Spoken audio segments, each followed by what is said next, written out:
કહેવાય છે કે ભણવા માટેની કોઈ ઉંમર નથી હોતી અને ભણાવવા માટેની પણ કોઈ જગ્યા કે કોઈ એવો વ્યક્તિ જરૂરી નથી હોતું, માત્ર ભણવાનો અને અભ્યાસથી મતલબ હોય છે. ભણાવવા માટે લોકો અનેકો પ્રયાસ કરતા હોય છે. અત્યારના સમય પ્રમાણે ભણતર એ માત્ર એક ધંધો બની ગયો છે અને ભણવાના નામ ઉપર લોકો ધંધો કરતા હોય છે, પૈસા પોતાના ખિસ્સા ભરવાની કામગીરી કરતા હોય છે. પરંતુ અત્યારના સમયમાં ઘણા લોકો એવા સારા પણ છે જે લોકો અભ્યાસ કરાવી બાળકોને સારું શિક્ષણ આપવા માટે પ્રયત્ન કરતા હોય છે, પછી તેમની પાસે જગ્યા હોય કે ન હોય. તેવી રીતે જ અમદાવાદ સાબરમતી વિસ્તારની અંદર એક ફાઉન્ડેશન કામ કરે છે. આ ફાઉન્ડેશનના તમામ લોકો આપણે બતાવીએ. આ ફાઉન્ડેશન જે છે, ફાઉન્ડેશનના લોકો છે જે અમદાવાદ સાબરમતી વિસ્તારમાં કામ કરે છે અને આ લોકો દ્વારા રસ્તા ઉપર અથવા કોઈપણ એવી પ્રિમાઇસીસની પરમિશન લઈ અને તે જગ્યા ઉપર આજુબાજુમાં કામ કરતા મજૂર વર્ગના અથવા જે મધ્યમથી મધ્યમ અને જે એવા લોકો હોય છે જે લોકો કોઈપણ પ્રકારથી સક્ષમ નથી, તે લોકોને ભણાવવાની કામગીરી આ લોકો કરતા હોય છે. રસ્તા ઉપર બેસી અને શિક્ષણ આપવાનું, બાળકોને शिक्षण આપવાનું કાર્ય તે લોકો કરે છે. क्या कहना चाहोगे, क्या नाम है आपका और कितने साल से आपका फाउंडेशन काम कर रहा है और किस प्रकार का काम कर रहा है? मेरा नाम संदीप श्रीवास्तव है. मैं 2021 से इस तरीके की एक्टिविटी कर रहा हूँ. बच्चों, गरीब बच्चों जो हैं उनके लिए उनके कंस्ट्रक्शन साइट पे हम लोग जाके इस तरीके की एक्टिविटी कराते हैं, जिसमें बच्चों को पढ़ाना, उनको स्टेशनरी का अवेलेबिलिटी कराना, उनको हेल्थ का जो भी प्रॉब्लम है उसको सॉर्ट आउट करना और उनके लिए भोजन की व्यवस्था करना हमारी प्रायोरिटी में होता है और हम कंटिन्यूसली 2021 से करवा रहे हैं. आज के समय में पढ़ाना वो महंगी फीसें होती है.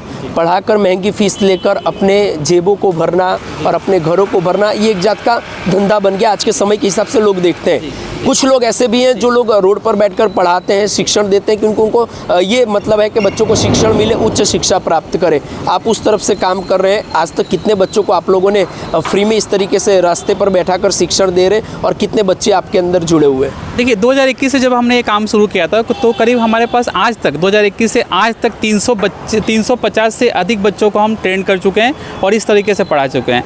राइट नाउ हमारे पास करंट जो इनरोलमेंट है वो 120 का 120 से अधिक बच्चों को हम 3 लोकेशन पे हम लोग कंटिन्यूसली सर्विस प्रोवाइड करें, एजुकेट करने की कोशिश उनको कर रहे हैं. इसके अलावा भी हमने 50 से अधिक बच्चों को फ्री कंप्यूटर एजुकेशन हमने दिया हुआ है, जिसमें से अधिक लोगों को क्या हो चुका है, नौकरी मिल चुकी है. अभी 2 महीना पहले एक लड़का जो हमारे वहाँ से पढ़ के गया था, उसको टोरेंट पावर में कॉन्ट्रैक्ट पे ही है, लेकिन उसको नौकरी मिल चुकी है. तो 16 से 17 हज़ार रुपये की सैलरी मिलती है और वो लड़का जो है एकदम मध्यम कह सकते हैं कि एकदम गरीब परिवार से आता था. उसके बच्चे उसके जो पिताजी हैं वो सिलाई का काम करते थे, लेकिन बच्चा आज क्या कर रहा है, घर की रिक्वायरमेंट को अच्छी तरीके से पूरा कर रहा है. और यही हमारा क्या है मोटो है कि जो बच्चे जुड़े हुए अभी तक आपके? अभी कंप्यूटर एजुकेशन में तो ऑलरेडी बैच खत्म हो गई. 50 से अधिक बच्चों को हमने ट्रेन किया हुआ है. और इस तरीके से रास्ते पे आप पढ़ा रहे, सारे बच्चों को रास्ते पर आप लोग पढ़ा रहे जी. कितने बच्चे उस तरीके से आपके अंदर जुड़े हुए और किस प्रकार के वो बच्चे? 120 बच्चे हमारे पास हैं अभी राइट नाउ इनरोलमेंट है. और उसमें से क्या होते हैं, जो कंस्ट्रक्शन साइट पे वर्क करने वाले जो मजदूर हैं उनके बच्चे होते हैं, कचरा इकट्ठा करने वाले, इवन जो हमारा साबरमती का जो एरिया है वहाँ पे बाल इकट्ठा करने वाले बच्चे हैं, जो घर घर जाके बाल इकट्ठा करते हैं, उसको बेचते हैं और उसका जीवन यापन चलता है. उस तरीके के बच्चे हमारे पास हैं. ચોક્કસથી અમને ફાઉન્ડેશનના જે ભાઈ છે તેમની સાથે વાતચીત કરીશું. क्या कहना चाहोगे, रास्तों पर बच्चों को पढ़ाना और मजूर वर्ग के बच्चों को, ऐसे बच्चों को जिसको हम जानते भी नहीं, उनको बुलाकर उनको शिक्षण प्राप्त हो, इस तरीके से एक नई पहल करना, नया प्रयास करना, बच्चों को पढ़ाना बहुत हार्ड वर्क है. आप लोग किस तरीके से वर्क करते हैं? हमारे फाउंडेशन के पास कोई अस्थाई जो है ज़मीन न होने के कारण हम लोग रोड पे उनको खुले में पढ़ाते हैं.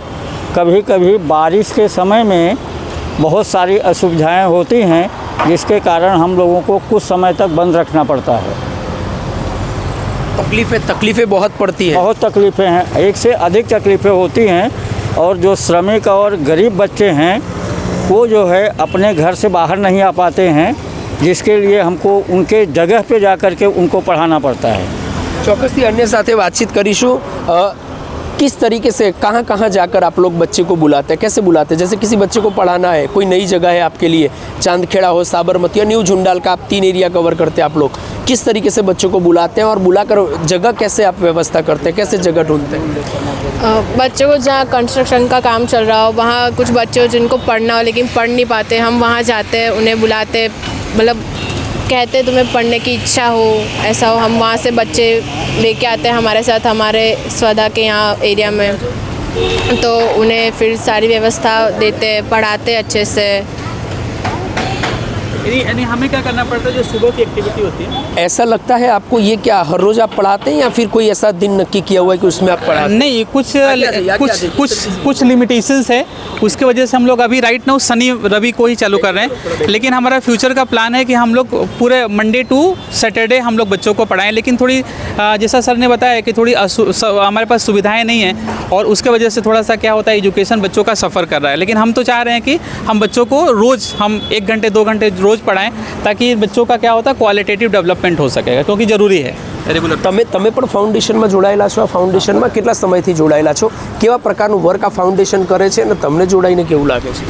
હું છેલ્લા 1 વર્ષથી આ ફાઉન્ડેશનમાં જોડાયેલો છું અને એમાં ઘણી બધી અમને આ સુવિધાઓ પણ મળી છે અને અમે અહીંયાથી રિક્ષા એવી રીતે રિક્ષાવાળાને કે એવી રીતે લઈને અને છોકરાઓને લેવાને જઈએ છીએ અને એ છોકરાઓને એમના મતલબ એ સમજી શકે કરી શકે એટલું નોલેજ અમે અત્યારે પ્રોવાઈડ કરી શકીએ છીએ। બેઝિક નોલેજ हाँ, बेसिक नॉलेज। क्या कहना जो तकलीफ बहुत पड़ती है, कभी ऐसा हुआ किसी ने मदद के लिए आपको आपके सामने आपको कहा हो कि हम इस तरीके से मदद करेंगे, कोई जगह की व्यवस्था हो, या फिर किस प्रकार से, क्या सोचते हैं आप? हमारा कमिटमेंट तो होता है, बहुत सारे लोग आते हैं तो ये बोलते हैं कि हम आपके लिए कुछ परमानेंट जगह की व्यवस्था करेंगे। सरकारी ज़मीन है जो पड़तर पड़ी हुई है, जिसका कोई यूज़ नहीं है, हम आपको शॉर्ट टर्म के लिए हम आपको प्रोवाइड करा सकते हैं। लेकिन क्या है कि अभी ये वादे जो है वादे ही रह गए, अभी पूरा होते नहीं है, थोड़ी सी मुश्किल होती है। अब हो सकता है कुछ लिमिटेशंस वहाँ पे भी हो, लेकिन हम भी कोशिश ये कर रहे हैं कि कुछ बच्चों के लिए एक ऐसी जगह मिल जाए जिसमें हम कम से कम एक छोटा सा सेट बना के और बच्चों को अस्थायी एजुकेशन दे सकें, रेगुलर एजुकेशन दे सकें, जिससे बारिश का, सर्दी का, बरसात का यानी हमें कोई सफ़र ना करना पड़े। बेसिक एजुकेशन आप लोग देते हो, बच्चों को बुलाकर सरकार से कुछ मांग करना चाहते हैं आप? जी बिल्कुल चाहेंगे। जैसे हम लोग को, जैसे कि रोड पे आने जाने वाले थोड़ी बहुत मदद कर दे, कोई बैग दे दिया, कोई, हम भी सरकार से मदद तो चाहेंगे कि कहीं कोई जगह मिल जाए जहाँ पे हम लोग अच्छे से मतलब बच्चों को पढ़ा सकें, हमको बहुत खुशी होगी। अच्छा, ये सब खर्चा आप लोग मैनेज करते हैं अगर कुछ खर्चा होता है? हाँ, हम भी करते हैं, थोड़ी बहुत हेल्प मिल जाती है तो आप हो जाता है। किस तरीके से मैनेज करते हैं? हम लोग वही जैसे नोट्स वगैरह हुए, बुक्स हुए, ये सब, और खाने पीने का, गेम वगैरह खिलाने के लिए थोड़ी चीज़ वस्तुएं लानी होती है, वो भी हम करते हैं। ऐसी सब छोटी मोटी ज़रूरतें करते हैं। कभी सरकार से आपने कोशिश की किसी से कुछ मांग करने की? नहीं, हम लोगों ने कई बार जो है पोस्ट के द्वारा, रजिस्टर्ड पोस्ट के द्वारा सरकार से डिमांड किया था। हाँ। बीच में साबरमती के कलेक्टर का आदेश भी हुआ था कि इनको 3000 स्क्वायर फीट ज़मीन उपलब्ध कराया जाए। हम लोगों ने चांदखेड़ा के जो तलाटी हैं उनसे कई बार मिलने का प्रयास किया, लेकिन उनके पास भी समस्या होने के कारण वो ज़मीन उपलब्ध नहीं करा पाए। और जो ज़मीन हमको दे रहे थे वो ऐसी जगह थी कि बच्चे वहाँ जा नहीं सकते थे। ચોક્કસથી તો આ ફાઉન્ડેશનના લોકો છે અમદાવાદના ચાંદખેડા ખાતે આ તમામ લોકો અમદાવાદના ચાંદખેડા સાબરમતી ન્યૂ ઝુંડાલ આ 3 વિસ્તાર આ લોકો કવર કરે છે। આજુબાજુના મજૂર વર્ગના જે લોકો હોય છે તેના બાળકોને ભણાવવાનું આ લોકો કરે છે, સાથે જે પણ શ્રમિકો હોય છે તેમના પણ બાળકોને ભણાવવાનું કામ કરે છે। કોઈ હાઈ પ્રોફાઇલ એજ્યુકેશન આપવાનું કામ નથી કરતા, પરંતુ બેઝિક નોલેજ તેમને મળી રહે અને થોડું ભણતરનું જ્ઞાન મળી રહે તે પ્રકારનું કામ આજે તમામ લોકો કરે છે। સરકાર પાસે ચોક્કસથી તે લોકોએ અનેક વખત માંગ કરી છે તેવું પણ તે ચોક્કસથી કહી રહ્યા છે, પણ એ લોકો ઉપર પણ સરકારે ક્યાંક ને ક્યાંક અથવા સ્થાનિક નેતાઓ હોય કે પછી અધિકારીઓ હોય ચોક્કસથી ધ્યાન આપવું જોઈએ। કોઈ સારી કામગીરી કરતું હોય કે સારું પહેલ કરતું હોય તો ચોક્કસથી તેના ઉપર ધ્યાન આપવું જોઈએ, કારણ કે ભણતર એ અત્યારના સમયમાં માત્ર એક ધંધો બની ગયો છે, ખિસ્સા ભરવાનું સાધન બની ગયું છે। ત્યારે કોઈ નવો એક પ્રયાસ, નવું કોઈક અભિયાન અને નવું કોઈક પ્રયત્ન એવું ચલાવતું હોય તો તેમાં સાથ સહકાર આપવું જોઈએ, કારણ કે દેશની સ્થિતિ એ શિક્ષણ વિભાગ પર ટકેલી હોય છે અને શિક્ષણ વિભાગ એ જે છે તે વિદ્યાર્થીઓ માટે શિક્ષણ જરૂરી હોય છે અને એ જ મહત્ત્વનો પાયો ગણાય છે। હવે આ તમામ લોકો અનેકો વિદ્યાર્થીઓને ભણાવે છે, પોતાના સ્વખર્ચે ભણાવી અને અભ્યાસ, બેઝિક નોલેજ આપવાનું કામ કરે છે। હવે જોવાનું રહે છે કે આવનારા સમયમાં તેમને કોઈ પ્રકારની સહાય કોઈના દ્વારા આપવામાં આવે છે કે કેમ। કેમેરા પર્સન રુસિન સાથે પ્રેમ ચોબે, સમય રિપોર્ટ્સ, અમદાવાદ।